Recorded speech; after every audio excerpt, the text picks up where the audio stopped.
I became a drunk, and I snorted. Well, so did everybody, but and it affected me, and I made a very unfortunate, when I was drunk, very unfortunate remark about a famous Hollywood person, and it was funny at the moment I said it. It was not funny when it appeared in the newspapers, and it was the end of me. And I remember Bob Evans and Peter Bart, both of them on the phone to tell me what a shit I was. And I felt so ashamed that I'd said what I'd said, but I did say it.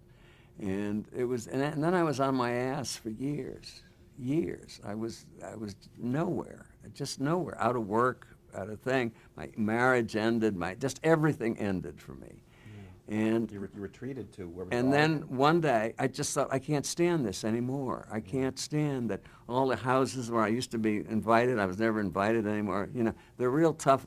They forgive you everything in Hollywood except failure. And I had become a failure.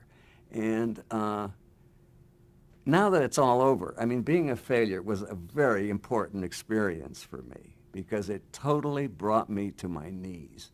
And I went off one day in a car, and I didn't know where I was going, but I heard about the Cascade Mountains in Oregon, and I drove and drove, and I had a flat tire in a little town a hamlet called Camp Sherman.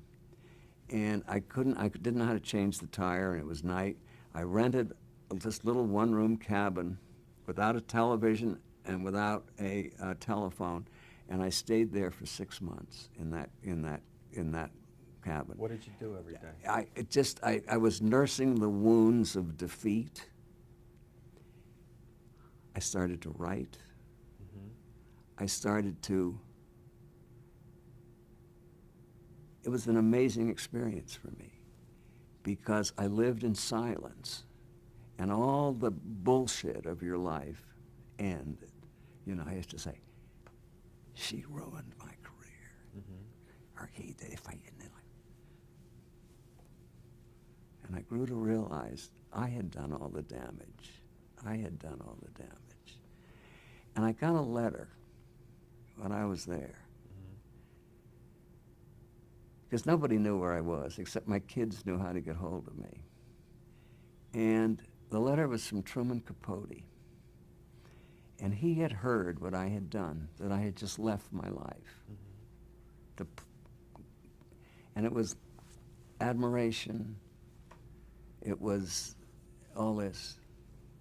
And he said, but remember this, that is not where you belong.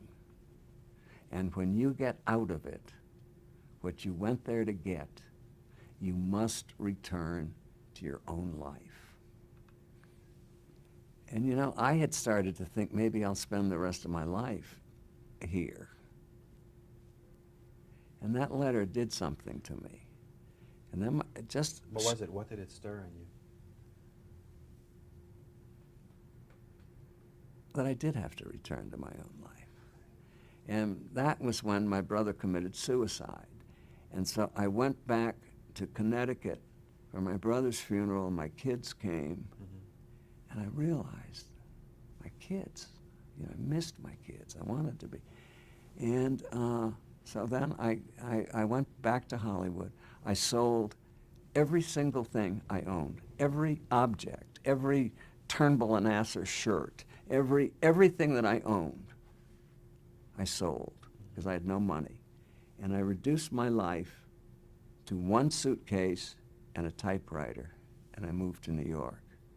And I found a room down on West 9th Street in the back of an old hotel. And I lived there. I started writing in the cabin. What were you writing there?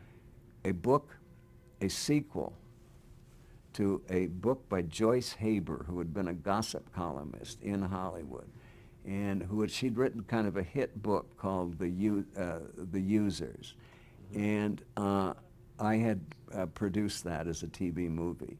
And she was a drunk and a pill taker, and she couldn't write the sequel. And I wrote the sequel. And I started writing it in that cabin. It was a flop book, but at least, and it was reviewed in the New York Times. and badly, very badly. But I thought, you know, I'm sensitive, easily hurt, and I thought, wait a minute, I'm 53, I got a book published, I got reviewed in the New York Times, and I was finally in my right footsteps.